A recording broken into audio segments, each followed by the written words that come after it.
Sir 10 ದಿನ ಇಟ್ಟರು ಕೂಡ ಇದು ಹಣ್ಣು ಕೊಳ್ತೋಗಲ್ಲ. ಈ ಒಂದು ವೆರೈಟಿ ಯಾವುದೇ ಬಿಜಾಪುರ ಕಾಗಜಿ ಅಥವಾ ಜವಾರಿ ಅಂತಾರೆ. ಸೊ ಇನ್ನು ಏನು ನೀವು ಹೇಳ್ತೀರ ಹೇಳ್ಬೋದು. ಇಲ್ಲಿ ಗಿಡ ಯಾವ ಥರ ಐತಿ, ಕ್ವಾಲಿಟಿ ಯಾವ ಥರ ಐತಿ ಹಣ್ಣದು ನೀವು ಹೇಳಂಗಿದ್ರೆ ಮಾತಾಡ್ಬೋದು. ಹೇಳ್ರಿ. ಇಲ್ಲ ಚಲೋ ಐತಿ ಬ್ರದರ್. ಯಾವ ಥರ ಚಲೋ ಐತಿ ಹೇಳ್ರಿ ನಮ್ಗೆ. ನಿಮ್ಮ ಮೂರು ರೈತರಿಗೆ ಅನುಕೂಲ ಆಗಬೇಕು. ಯಾಕಂದ್ರೆ ಪ್ರತಿಯೊಬ್ಬರು ಇಲ್ಲಿ ಬರೋಕ್ಕಾಗಲ್ಲ. ಗಿಡ ಹೆಲ್ದಿ ಐತಿ ಸರ್, ಕಾಯಿ ಚಲೋ ಐತಿ. ಡೈಲಿ ಒಂದು 5,000 ರೂಪಾಯಿ ಸಿಗುತ್ತೆ ಅನ್ನೋದು ನನ್ನ ಕಡೆ. ಅಂದರೆ ಪ್ರೆಸೆಂಟ್ ರೇಟ್ ಏನೈತಿ ರೀ, ಒಂದು ಮೂಟೆಗೆ 5,000 ರೂಪಾಯಿ ನಡೆದೈತೆ. ಅಂದ್ರೆ ಒಂದು ಮೂಟೆ ಒಳಗೆ 1,000 ಹಣ್ಣು ಇರ್ತೈತಿ ಒಂದು ಚೀಲದಲ್ಲಿ. ಸೊ ಒಂದು ಹಣ್ಣಿಗೆ ನಮಗೆ ಸಿಗ್ತಿರೋದು 5 ರೂಪಾಯಿ ರೇಟ್. ಕೆಲವೊಂದು ಸಲ 8 ಸಿಗ್ತೈತಿ, ಕೆಲವೊಂದು ಸಲ 1 ರೂಪಾಯಿನೂ ಸಿಗ್ತೈತಿ, ಕೆಲವೊಂದು ಸಲ 50% ಸಿಗ್ತೈತಿ.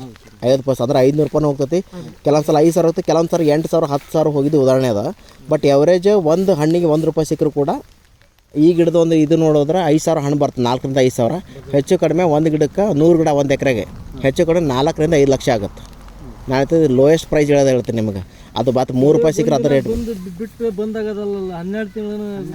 ಆಮೇಲೆ 12 ಮಂತ್ಸ್ ಹಣ್ಣು ಇರ್ತೈತಿ. ಇಲ್ಲಿ ನೋಡ್ರಿ ನೀವು ಹೇಳ್ರಿ ಯಾವ ಥರ ಐತಿ ಹಣ್ಣು. ಚಿಕ್ಕ ಚಿಕ್ಕ ಕಾಯಿಗಳು ನೋಡ್ರಿ. 12 ತಿಂಗಳು ಐತಿಲ್ರಿ. ಚಿಕ್ಕ ಕಾಯಿ ಐತಿ ಇಲ್ಲಿ ನೋಡ್ರಿ, ಚಿಕ್ಕ ಐತಿ. ಆಮೇಲೆ ನೋಡ್ರಿ ಒಳಗಡೆ ಹೋದ್ರೆ ಇಲ್ಲಿ ನೋಡ್ರಿ ಇಲ್ಲಿ ಫ್ಲವರಿಂಗ್ ಐತಿ. ಆಮೇಲೆ ಇಲ್ಲಿ ಮೆಚುರಿಟಿ ಬಂದಿದ್ದೈತಿ. ಅಲ್ಲ 12 ತಿಂಗಳು ಐತಲ್ಲ, ಒಂದು ದಿನದಲ್ಲ. ಇದು ಇನ್ನು 15 ಬರುತ್ತೆ ಇಲ್ರಿ, ಇನ್ನ 2 ಮಂತ್ಸ್.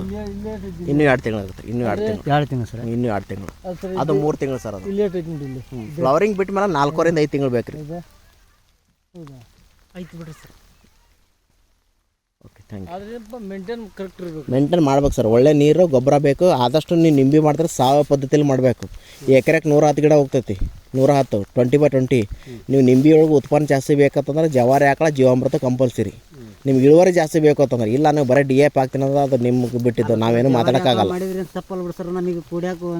ನೀವು ಜವಾರಿ ಹಾಕಂದ್ರೆ ಇಂಡಿಯಾ ತಳಿ ಯಾವ್ದಾರು ಮಾಡಿರಿ. ಇಂಡಿಯಾದಾಗ ತಳಿ ಇರಬೇಕು. ಅದು ಗೀರ್, ಹಳ್ಳಿಕರ್, ಆಮೇಲೆ ಕಿಲಾರಿ ಯಾವ್ದಾರು ಇರಲಿ. Yes sir. Okay, thank you.